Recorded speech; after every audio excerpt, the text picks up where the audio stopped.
All right, welcome back to Blue by 90, presented by Feldman Chevrolet of Highland. We've got another special guest on for you guys today from 247 Sports, the Michigan Insider. Our guy, the number one Brice in the Michigan landscape right now, for sure. Most talked about Brice, most important Brice for sure. Brice Marich, appreciate you coming on, man. Yeah, we even finalized the details of how much I'm getting paid for this appearance, but we'll work on that later. That's fine. That's fine. You just gotta head over to Feldman Chevrolet of Highland. They'll hook you up, get you in a new truck, tint the windows. Donovan McCulley loves the sound system to be taken care of. Perfect. They'll give you the Bryce Underwood deal if you just walk in and say, "Hey, I'm Brice." Appreciate you coming on, man. There's a lot going on right now with just a lot of different things. I know it's June and this is supposed to be the downtime, but as you were saying, we were talking a little pre-show, like this is, official visits going on. Guys are, talking to Michigan, not talking to Michigan, coming and going, all that stuff. So wanted to, I guess, just start there with you on just an overarching, what's your assessment of Michigan recruiting right now? I think that a lot of people were a little bit in the panic mode, which as social media does, right? It was kind of a lull for Michigan for a while. Then it got hot recently. Hayes Fawcett flew the Michigan flag on that for a kicker to commit. Big things happening. No, it's just give us the insight into what you're hearing from Michigan and how things are going right now. I think for me personally, I just feel like Michigan has a lot of momentum. A big thing for me, I got asked quite a bit during the spring was should we be worried, right? Should we hit the panic button with Michigan just recruiting in general? Because they only had a few commits. And ironically, they had less commits last cycle at that time. So I personally wasn't. And at this moment, I'm still not. I feel like they're trending up for several guys coming out of official visits. And they're in prime position for several more coming up this weekend. And I think they lead for a couple as well. And we can probably talk about that later. But overall, arching kind of how I feel opinion on Michigan right now, I'm not worried. Personally, I know they're ranked, I want to say 39th. They have 10 commitments. But you kind of seen a couple of the last commitments. Mikhail McBlade, 4-star. Went over Notre Dame. Alistair Vallejo, who for me personally is a top 100 prospect. I don't care what his ranking was. I know now 24/7 Sports has him fringe 200 player. I think he's way above that ranking. It sounds like Mason Graham 2.0. And I hate to put that on the kid. I know. You hate to, but you see the AI generated photo, you're like, oh, maybe that is him. It's so AI's crazy these days. It's crazy. It's crazy. But I think they have a lot of momentum. Things are picking up. But at the same time, even if stuff doesn't happen this summer, look at what they did last cycle. At the end of last cycle, Brice Underwood, they flipped. Jordan Young, they flipped. Elijah Dotson, they flipped. Basically had the class, right? It's not even they're trying to just fill the class and they are just taking whoever they could take. They were taking premier top talent at the end of the cycle that are guys that are probably getting play pretty early, like you said, Shamari Earls. These are guys that they're not flipping from no offense, but a Tulane or someone. It's Georgia, Bama, Clemson. It's top programs. So as the recruiting guy, I shouldn't say this, but I'm going to say this. I'm not going to really freak out about recruiting until December. And I know you should still follow. You should definitely still read our stuff every day. But I'm not in that panic button until December. That's just me. There you go. I like that. Go ahead, Tanner. I was just going to say, this is going to veer off track for a second. I'm in that group. I will never stop refreshing 247.com, Michigan Insider. I love it. You guys do fantastic work. I'm just curious though, man, do you ever speak? You mentioned the AI image. I have two questions. One, what are your thoughts on Brice Marich on the 247 boards? Secondly, how often are you in the national crystal ball recruiting thread, and how many times do you laugh in that thread? Because it may be the greatest thread in the history of the internet. It is insanity in there, but it's great insight, but some wild comments made, and it makes me laugh every day. Yeah, first question. Ironically, my nickname growing up, and even to this day, is Bruce. So Okay. I think that's hilarious. And I've showed several friends, and he's, even the profile photo of like the little mustache, like the evil Brice. It's Justin, crazy. you know what I'm talking about? It's crazy. It's the craziest thing. So it's amazing. I don't know who it is. Whoever you are, it's Steve. It might be Steve the Pirate. I don't know. It might be Steve Lorenz. I don't know. I really don't know, but you're my favorite. You're my favorite subscriber. And two, that thread is insane. We have the greatest readers. We have, when I talk about fans, they're true fanatics, because some of these guys are like, look at this 2-star. He might rise up to become this next 5-star. And it's like, sure. And next thing you know, it's like, boom, they bloom. And you're like, holy crap, like you guys spend a lot of time on these boards. It's like, as much as I do, there's a whole nother level of like, they're on a Huddle. little too much. Yeah, they're on Huddle a little too much. They got much. 2 tabs. It's Huddle and it's our thread. Yeah. Yeah. So that's a lot. awesome. That's a lot of ball to watch. That's a lot of film to break down from high school kids. But yeah, I love that. I mean, it is fun. Like, here's the fun thing about following recruiting from that side. It's like everything could be good, right? Like, you're talking about the future. Every kid's gonna be, the greatest prospect, and all that stuff. And your team, getting the next kid is always. I feel like people are addicted to it. Here's a question for you too. It's like, how many of these people sometimes will they want recruits more than winning? Like, winning a recruiting battle is sometimes better than winning a battle on the field. And you can do this. I mean, you guys got a big following at Blue by 90, and I'd be curious. You should pull beating Alabama last year, or landing Bryce Underwood. What was the biggest win last year? Or you could even say this, and I'm curious about this. Beating Ohio State last year. Oh, that one trumps it all. I think Ohio State always trumps anything. But your question on Bama, we were laughing at the bar. Like, we were just how is this happening? But when Brice, Justin and I hopped on the pod with whiskey, maybe cigars, if I didn't live in an apartment like that. We did do a bigger celebration for Bryce's recruiting pod than we did for the Bama win pod. But I think, to your point, it's crazy. And I hate to say it like this too, and I hate to interrupt you, but it's like I had fans literally tell me like all of last year we can accept knowing we got Brice from it all. Yes. And it's like, that's how important, like you're talking about, recruiting is. It's crazy. Yeah. No, I actually think, to your point, I think, Tanner, you and I, we're, big, like, beating Ohio State is, number one always. I think there are a number of people out there that would say getting Brice Underwood was bigger than beating. I will say this, beating Ohio State in a, like, not mattering season for Michigan, right? Like, it's just you just get that win. It doesn't mean you go to the Big Ten championship and the Rose Bowl and whatever. I think there are going to be some people that would vote for getting Brice Underwood, because then it means you hopefully beat them and win more games in the future, right? Well, and Justin, real quick, it's just like when some fan bases do a poll and it's, would you rather beat Michigan or win the national title? And a majority votes for beating Michigan. So, like, your polls are scientific, right? Super scientific, yes.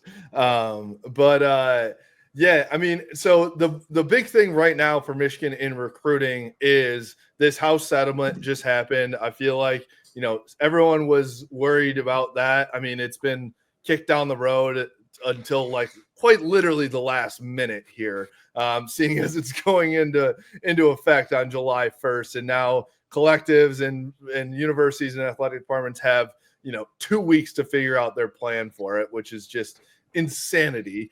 But what does that mean for Michigan moving forward? There are some guys that, whether they missed out on or didn't really land because I guess, some things with not, providing numbers because there were things going on and didn't know what's going on, what's going to come of this. But what does this look like for Michigan moving forward now that this has finally been taken care of? So biggest thing for me when looking at it is now Michigan can kind of play on the same playing field as a lot of these other teams in terms of now, everyone wants to talk about numbers. I think sometimes it's just about being in the ballpark, right? I think sometimes like a lot of these kids you talk to them about, is NIL a big deal? And they'll say it's not the biggest deal. Obviously, it does play a factor, but other things, and they know the big money comes from the NFL, right? How do you get the NFL? Development, right? Maybe playing early, coaching. There's a lot of factors that go into this. And so with now having an idea of, okay, this is how much football is going to get, and this is kind of our projection of how much we can use going forward, you can now, if you really want to start playing that battle of like how much I want to give to this guy, how much I want to give to this guy, you can really now, if you're into that like more accurate numbers, you can throw those out there. And so I'm not saying that's what's led to Michigan having more momentum, but it hasn't hurt. And I'm just being frank, it hasn't hurt. I think it has helped. And I think Michigan has been, here's the other thing too. A lot of schools were banking on this not happening. So what they did is they were just throwing out numbers. Yeah. And I think they were like, we're going to say this, you can get this, blah, blah, blah. And next thing you know, a lot of these schools are having to backtrack on those previous talks. Whereas Michigan they've not had to do that. Right. And again, all these schools and all these other pundits and even other recruiting writers or whatever saying like, we have to give numbers now. We have to give numbers now. Do you? Because as far as I know, it's a marathon. It's not a sprint. Right. So if I land this kid in June, I don't care because guess what? I have to sign him in December. So I'd rather get everything set and squared up for December and landing them then. Nobody these days is stopping going on visits at all, and actually I think there's a strategy to some of these kids / their agents to sign early and then use that offer that's locked in essentially and go get bigger ones down the road. I actually think that there is some strategy there. It's no shocker if you're looking at a lot of these guys, what they're doing too with this dead period coming up. You're seeing a lot of them make these summer commitments, right? Yep. And they're kind of using that as leverage over the schools because they can't. It's not like the schools can host them or anything until the fall. So they're kind of squeezing and milking out as much as they can, some of these guys. And it's a smart plan, in my view, of just trying to make the best of what they can. And these schools, as much as their hands are tied, they're obligated. Some feel obligated. They have to make a move. They have to make things happen. And that's why you're seeing some of these schools kind of maybe pony up a little more than maybe they want to at this moment. So, yeah, there's a lot of moving parts. There's a lot happening. But I think Michigan has handled this the best that a lot of people probably don't feel that they have. I felt like, why would I want to go back and backtrack on something when I can just say, hey, this is kind of what we're looking at. We're hoping the House settlement comes through. This is kind of our projections of if it does. And others were kind of tending to saying, well, just give them a number, right? Just give them a number because they'll be fine. And if it doesn't work out, who gives a crap, right? And it's like I love the idea of just like random anonymous Twitter user saying that, right? Like, and it doesn't affect their pocketbook at all. Like, just give them a number of $800,000. Like, that's not like just an insane amount of money, right? Right. And then you follow it up with the house somehow happens. Like, we're looking at more like 100. Right? You're not gonna be upset though, right? It's Right. like, Yeah. okay. Yeah. It's crazy too, because that's just like in any if you work with people or you're in a relationship type business, you do not want to overpromise and underdeliver. Like you don't. That's the worst thing, having to walk something back, to your point. And obviously, we don't know who these, because last year I didn't really know who Michigan might be able to flip towards the end of the year. But Brice, do you think with a lot of these things that have happened with the House settlement coming in, do you think there's going to be more flips this year than normal, or do you think it's going to kind of stay even? Like, what are your thoughts on that? I just think with NIL and just kind of how things are happening, there's always going to be flips. So I don't think the House settlement's going to change much. I do think the biggest thing the House settlement's going to change is some teams are going to rise higher up in the rankings and some are going to fall down further just because of how they've approached it. And I think it's pretty obvious. You can see, like, okay, they were kind of hoping the House was not going to get settled. And that's their approach, right? And how many commitments they have and just kind of where things are trending. Whereas other schools, you're starting to see them pick up the pace, pick up that momentum, kind of find their stride, like Michigan now all of a sudden on the recruiting trail. And I think a big deal or a big reason why is just because of the House settlement. Yeah. And I think that, fans in general, I think, and this is across the board, Michigan is notoriously a slow player in a lot of different ways, right? It's, from athletic department moves to football moves to everything. Like, Michigan in general is not the Miamis of the world, flash in the pan type, let's go make, whatever. And that's frustrating, I think, as a fan, because you just want good news all the time about your team, right? You don't want to see other people. It's like the Squidward meme of, watching the friends having fun outside, right? But ultimately, like, I think, it really does work out for Michigan more often than it doesn't, right? And so I think that it was a smart move by, the collective and Sean McGee and people inside Michigan football to slow play that. And to your point, Tanner, not burn bridges, because talking about relationships, that's all recruiting is. And it is the most like word gets out industry of all time, right? Like people talk a lot. So, it's one of those things that I do think Michigan played it the right way, and they're going to continue doing that.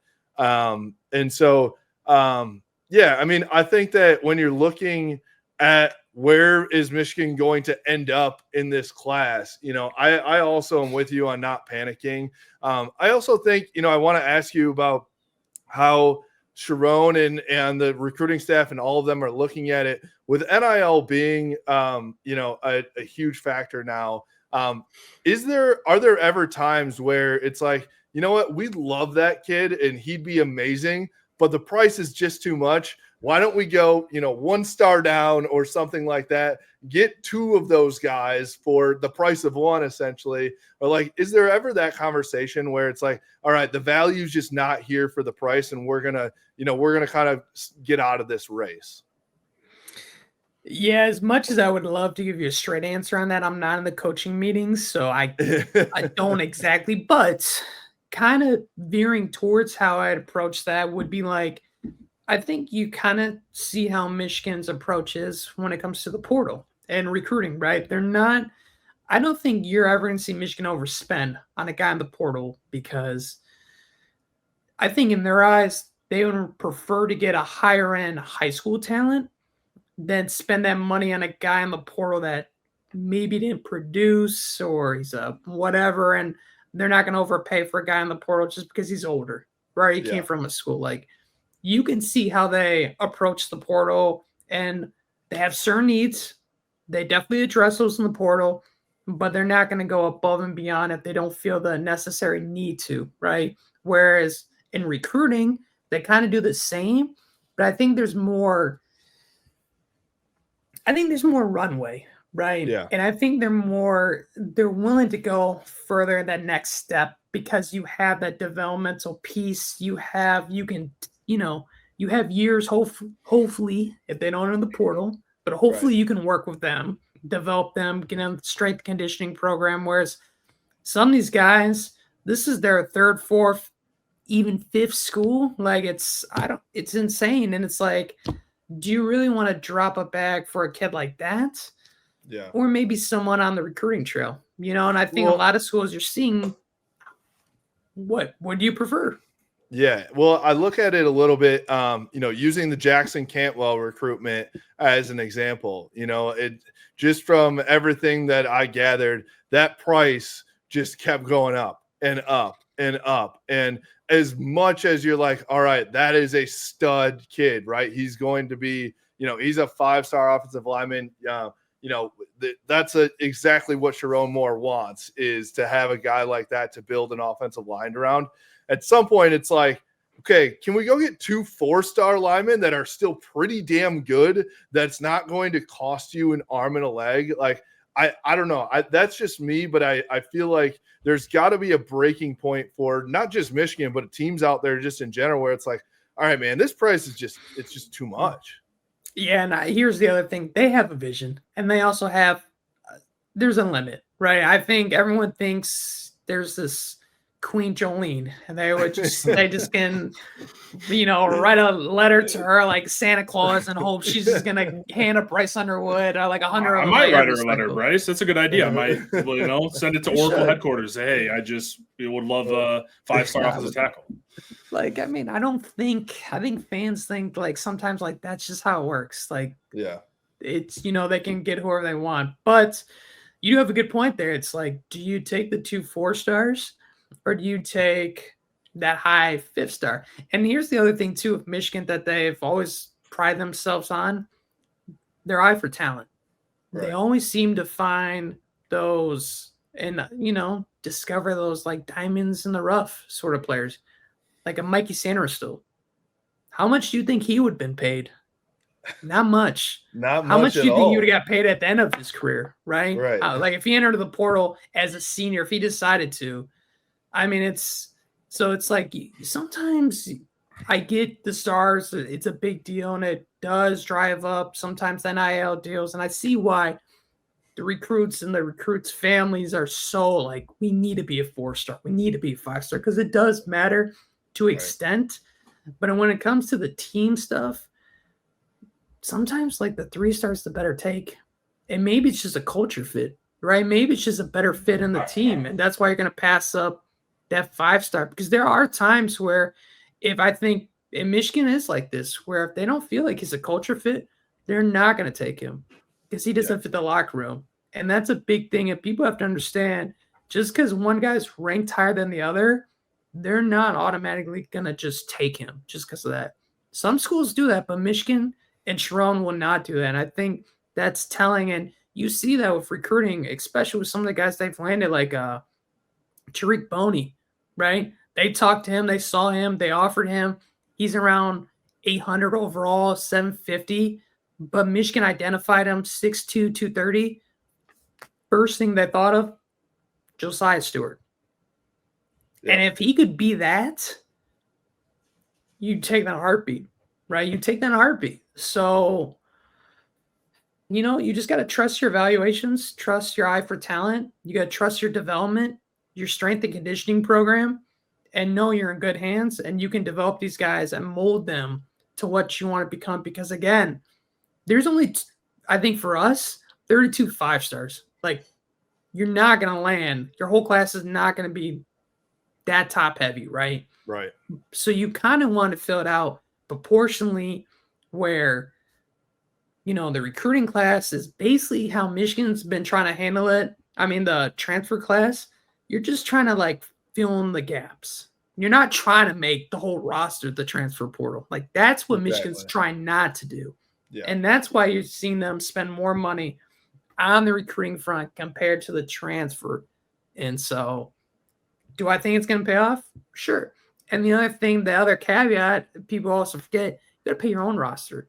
Like these guys are getting approached with new offers and new deals from other schools with tampering. So you got to guard your own yard, essentially. So there's a lot going on, and that's why I thank goodness I'm not a college coach or Sean McGee because I'm it's not a constant, envious. it's a constant like going of like, got to check on this kid. You got to check on this kid. And then you got to check on your second or third string, whatever. And it's like, it's just constant checking on them to make sure you're still in the mix, right? And even recruiting, even if you don't get the kid, if you finish second, that's sometimes almost like a win. Right. Because there's a good chance he's going to enter the portal and he's going to remember you and he's going to want to come back to you. Well, and I think to that point about having to pay your roster, like when you take a 5-star number 1 player in the country that's not a quarterback, I mean, and even quarterbacks are going to have to sit. Michigan's a little bit different with Brice, probably going to play right away. But, like, and no disrespect to Jackson Cantwell, that dude's a beast, right? And I'm just using him because we've talked about him. But, like, you got to pay him $1 million plus. He may not be ready.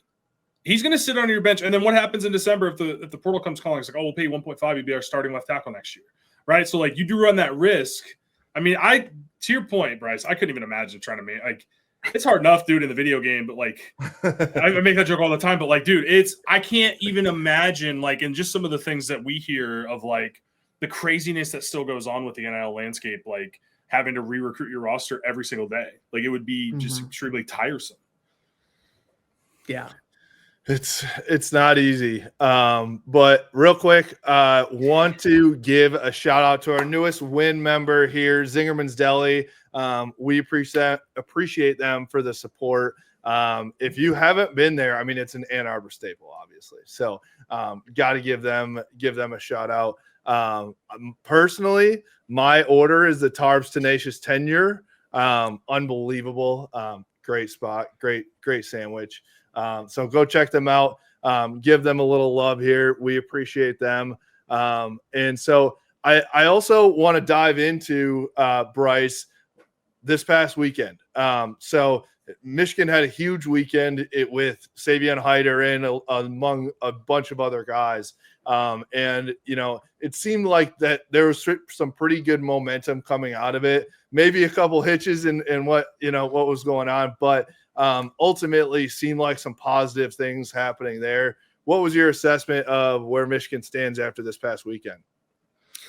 I mean, Michigan did a great job with several guys. You mentioned the 5-star running back, the number 1 overall running back this cycle, Savion Hyder from Virginia. He's got basically the who's who of college football after him, but he's down to 4: Georgia, Ohio State, Michigan, and Tennessee. The presumed favorites and kind of the guys, leading the race is Michigan and Tennessee. Michigan felt like they did a pretty good job overall, and I think there's some cautiously optimism coming out of Ann Arbor of how they felt things go. But obviously, as we all know, you kind of want that last visit. And Tennessee has got that last OV coming up here. I think that's going to be telling. But Tony Alford has put in a ton of work in this recruitment. Sharon Moore personally has put in a ton of work in this recruitment. And they've made it clear, like, you're not just one of our top guys. You might be arguably the top guy. Like, they've made him essentially kind of like the Bryce Underwood of this cycle. Like, he is that in terms of importance. He's that high up there for the Wolverines. So I'm feeling pretty good about where things stand. It's not like I'm going to put in a prediction. He's made it very clear he does not do interviews. So some of these people that are like writing certain things, they don't know what they're saying because it's not coming from him or his camp. And, you can only read so many tea leaves, but I think Michigan, as far as I know, they did a very good job with this weekend. And I think they feel like they're in a good position to land him as well. So he means it when he says no interviews. Like, you see that on He's pretty on top of that, yeah. I love the no interviews at the end of a decommit post that's taken from a screenshot of the Notes app. That's maybe my favorite thing in recruiting. Bryce, I know you've probably seen that a million times now. There were some other guys, though. I cannot think of his first name, but Dabney, the SMU commit, who I believe is also going to see Pitt. I might have seen that on 247. I'm sorry if that was VIP only. I apologize. But I know there were some other guys that were on campus that, things may be looking in the right direction for Michigan. Anybody else that stood out to you on the visit weekend over the past weekend? Yeah, I'll give you 3. So you mentioned Dabney, the SMU commit, Markel Dabney. He's from Huguenot, Virginia, another Virginia guy. Virginia's a give me the trend. We're gonna find out, boys. Like that's the staple from Michigan this cycle. Is they've hit the Commonwealth State pretty hard. 6'1", 205 pounds. Interesting enough, you watch his highlights. He's playing a lot of things except linebacker. He's playing like running back and safety, and he's played everywhere for his high school. And I went to see him this spring. His coach joked, he's like, I'm finally gonna play him at linebacker. Like you're gonna see linebacker footage, I promise. But one of our readers, he had a good point. Like he kind of reminds me, and I could see a little of Michael Barrett, where he wasn't a guy coming out of high school. You're like, oh, this is like the linebacker from Michigan, like the future of Michigan's defense. Like this is the face of it. It's like the guy was playing quarterback, in his high school career. So I think Michigan has a good shot to flip him from SMU. He is like you said, he's going to take that OV to Pittsburgh tomorrow. He's down to basically Michigan, Pittsburgh, and SMU, which sounds funny because he's committed to SMU, but that's how recruiting goes. Nothing's ever done until it's basically done. Am I okay to say I just hate that you would about say, where you would we're say at? whatever, yeah. Yeah, just flip, man. No disrespect, but just flip. Literally, just flip. Like just do what Brice did. Hit up Adam Schefter, man. It's it's like you can't go on dates with other girls while you're still dating. You have to break up, right? Like that's just publicly doing that is crazy to me. But I digress. Yeah, I mean but that's just the recruiting landscape, right? Like, and I hate to be it, but like as SMU, you're gonna tell the kid no, and like some schools are strict. Some schools are like, if you take that visit, you are not committed to our program anymore. I know Clemson is very much like that. I know at one point Notre Dame was kind of like that, and even Brady Hoke years ago from Michigan was like, you take a trip elsewhere, you aren't committed to us anymore, because that's how they looked at it. Like you're basically cheating on us with another girl. Yeah. So, but at the same time, it's like, would you tell Bryce Underwood he can't take this visit, right? And then it's like it's a double-edged sword. It's tricky. But again, it depends on how hot the girl is. Really, is what it comes down to. How many stars are next to that name? Exactly. All right. So who else we got? So you got Travis Johnson, again, another guy from Virginia, a 4-star wideout. I want to say 6'3", 185 pounds. He looks like the guy's an athletic freak. Every time he jumps, he looks like he's on a pogo stick. It seems unfair. I mean, when you watch him play basketball, he's just alley-ooping on guys that look like me, which is not right. But that's just he's just that good, right? And so on the football field, though, he's a top talent. Ron Bellamy's done a great job with him and his family of making him feel like the top priority and one of the guys. And a big thing for him, too, which Michigan would be silly not to, they're signing him on Bryce Underwood. Like, if you come in, look at what you get to play with, right? Right. The hardest thing with what Michigan is trying to do, and that's why I said Ron Bellamy has always had such a hard time on the recruiting trail, is trying to sell basically a dream or a pitch or something like that, a vision, without any evidence to back it up, right? Yeah. So trying to sell running backs at Michigan and offensive linemen is obviously way easier than wideout recruiting, because the production and how much you throw the ball is not there. So they're basically taking a leap of faith of saying, hey, we trust that you're going to say you're going to do this and it's going to look a certain way. And Michigan's doing that with Chip Lindsey, who's obviously shown the ability to, he can run the ball with Lamar and Hampton, or he can throw the ball with Drake May, right? He's got that balanced attack. I think recruits really like that. But at the same time, you have this generational talent at quarterback with Bryce Underwood, and that's obviously very appealing to a guy like Travis Johnson, who's got schools like Penn State, Virginia Tech right in his backyard, West Virginia, where he's had family members go to school there. So he's got a lot of great options, South Carolina as well. But I think right now, Michigan is primed to land that commitment. He just set his decision date for July 4th. So hopefully, knock on wood for Michigan fans, those are kind of fireworks-ish for them. We'll see what happens. I know there's several predictions in. Throw out the eyeball emoji tweet. Come on, let's see it. Exactly. Sharon Moore, tweet that out for the fans. I know that's what gets them going. And then the last guy I would mention is Andre Clark. Another 4-star from the state of Virginia, like I mentioned. He's a cornerback, 6'2", 180 pounds. He's a rangy guy. You know, he can play safety. He can play different positions. But Michigan likes him at the corner spot. Basically, something I'm on like, you're on an island. This is your guy. You cover him, lock him up. That's what we need. And one of the things they are selling him on is Will Johnson. Pretty simple, right? I mean, recruiting sometimes is not that hard, guys. Sometimes it's just selling them on. Yeah, make it simple, stupid, right? Like that's sometimes the best type of recruiting approach and ways to go about it. And they've sold him on Will Johnson. He's a big fan of the defense. You know, he grew up a Ravens fan. So seeing Wink Martindale and kind of what he's done with that defense and some of the greats he's coached has been very helpful. And one of the kind of rising stars on the coaching staff that hasn't been talked about enough, but I think is starting to get his flowers, is Lamar Morgan. You know, he's done a really good job with kind of working with a different type of crew. You know, I mean, a big thing for me and what they've been selling so many recruits is a guy like Zeke Berry, who had to go from, you know, safety to nickel to corner. Right. And throughout all of it last year, he did pretty well for what you can expect from a guy jumping around that many positions, right?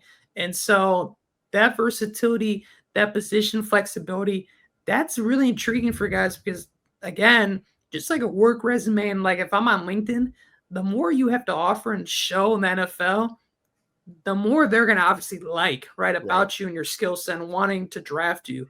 So that's a big plus as well. And I think right now, Michigan looks primed as well to land his commitment. He's deciding, I want to say June 30th. And if I had to make a pick today, I'd pick Michigan for him as well. Wow. All right. Go ahead, Tanner. I have a question, Brice. I believe this has been reported various places. I think you might have been the first to have it, though. 5-star wide receiver, Calvin Russell. Just tell me, don't get my hopes up, please. Number 21 player in the country, number 3 receiver, number 2 in the state of Florida, out of Miami Northwestern. Just tell me there's no chance I'll move on with my life. I won't say there's no chance. Okay, I'm all in. I've always said it's uphill battle with a guy like that, but this is now his second trip up to campus. He actually stopped by the Michigan Insider Studios the first time he came up there with his whole family, and they made it clear, like, we're not coming up here for a vacation to Ann Arbor, Michigan. Like, as much as a lot of people love Ann Arbor, we're not leaving Miami just to see Ann Arbor in the middle of March. Like, that's what we're not doing. So, again, big selling point, Bryce Underwood, what the offense can do. And I think this one, for me, is more of a NIL is going to play a factor. Like, NIL is going to have to be a bigger deal in this recruitment. And if Michigan decides they want to play that game, Michigan has shown the ability they can play that game. So I think it's more of how Michigan wants to approach that, right? He's got Jalen Pyle. You're looking good for Travis Johnson, we already mentioned. I think they look very good as well for 4-star wide receiver Zion Robinson, who took a trip up at the end of May, that first weekend of like officials in the summer. So it's like, do you take 4 and then you add the 5th because he's just that good and you just like, you figure it out, right? But yes, Tanner, I would not give up hope quite yet. Yeah, you're all in. Yeah, you're all in. You can just clip that. Just clip that. Say Bryce said I'm gonna use AI and no, I'm just kidding. No, I mean that's the kind of guy, like, you know, people have always done it. People have always been like, oh, you can't be a star grazer, but like, dude, when you see like you pull up somebody's 247 profile and you see the number 21 in the country, you're just like, okay. And you see 6'5", He's a freak basketball player because I believe he's Dusty may have. So like, I don't know. Has he talked with Dusty in the basketball program on that side of things? If he's going to do 2 sports? I know he wants to do that. I don't know 100% Michigan has offered that opportunity to him. I would say maybe they would approach that and would be okay with it. But the way Michigan basketball is kind of building a roster, who knows if they're just going to take a flyer on a kid because they can, right? Because I mean, the way they're filling that roster is like, but I bet Sharon would be very appreciative if Dusty would help him out. And Sharon's got the scholarship, right? It's not counting towards basketball. Like, so say, bud, can you just take one for the team and just let Calvin Russell just give him like 10 minutes. I don't even care. Like, just let him dunk a couple times. Come on, we need it. Just give him like a Keon Coleman thing. Like, just let him be on the team for a second. Yeah, and I don't think pardon me if we did. I don't think we mentioned Kenneth Goodwin as well. And it looked like he was supposed to visit Oregon this weekend, canceled it, right? So that's always a good sign after he's just come to Michigan too, right? Yeah, so he's a 4-star linebacker on the West Coast. Interesting recruitment because he was a guy that had a lot of higher end programs after him. He hurt himself his junior year, which is kind of like those pivotal years for any athlete. Football, regardless if you played high school sports, junior year is like the year to kind of show colleges what you can do. That kind of altered his recruitment a little.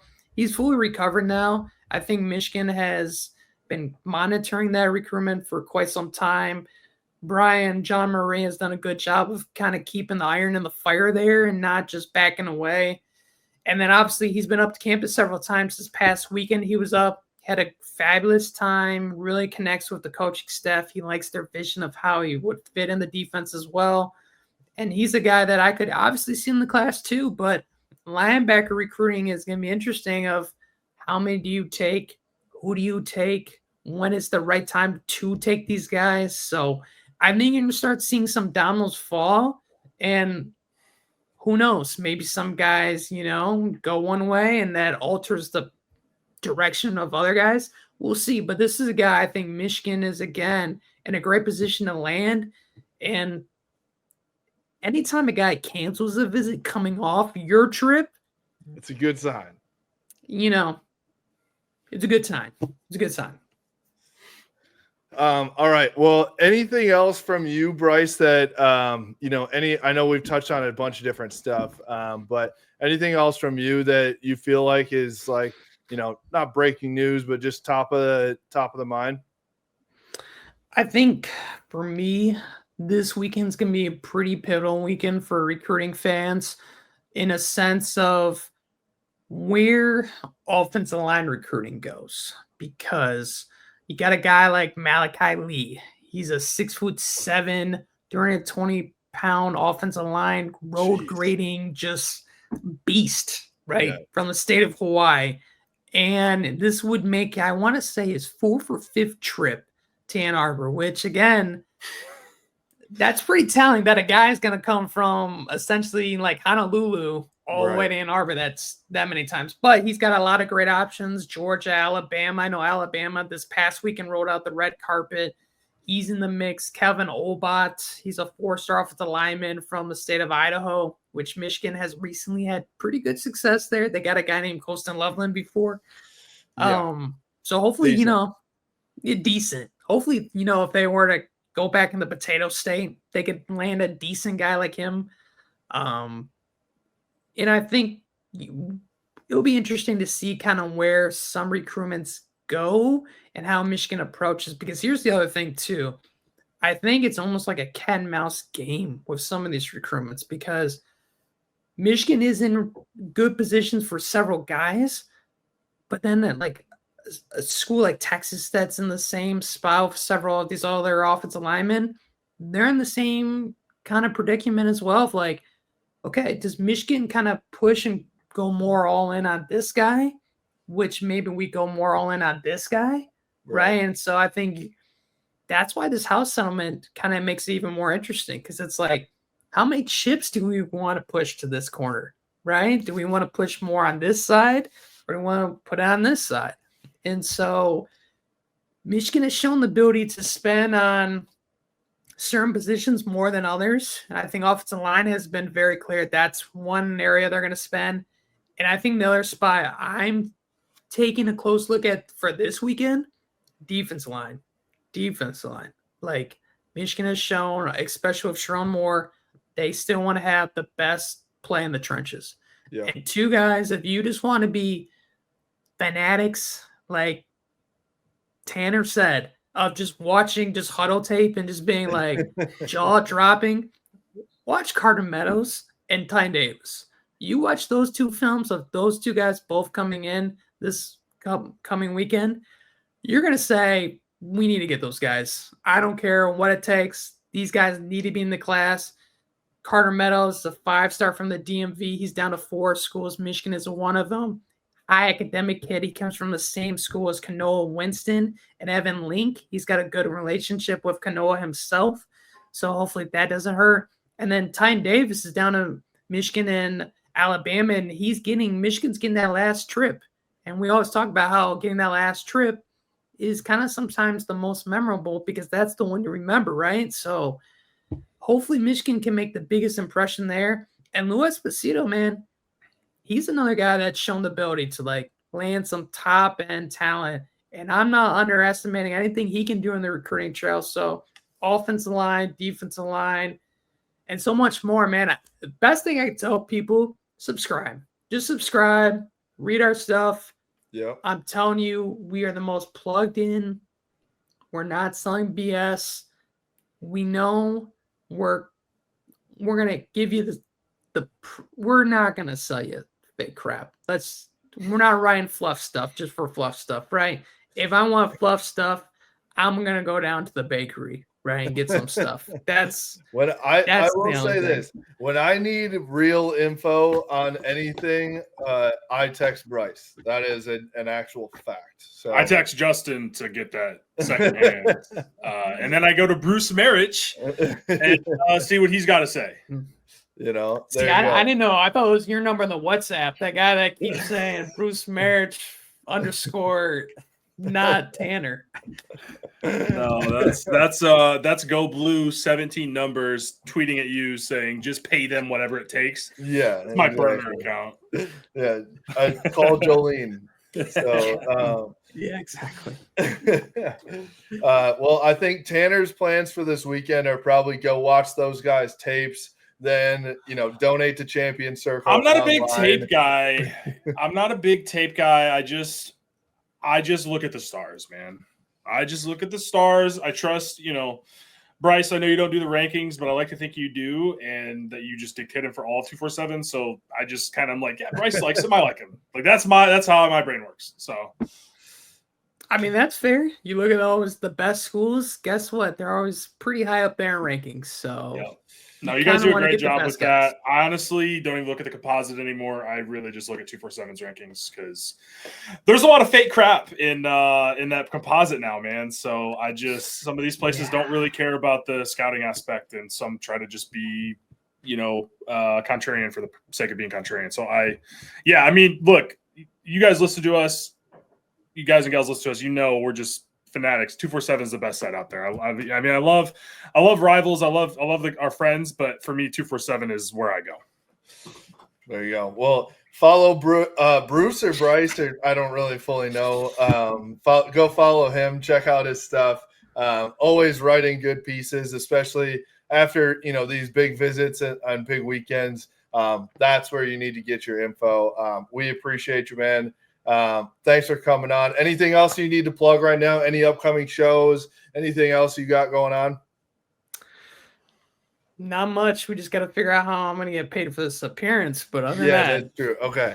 If you call, I'll have my agent call your agent, and we'll get it figured out. See, the thing about Justin's bank account is the checking, savings. Yeah, it takes a couple days, and it's foreign account, so it's but. Appreciate you for coming on always. And for us, you can follow us at Blue by 90 on Twitter, Instagram, Facebook, at Blue by 90 Podcast, and YouTube, and blueby90.com.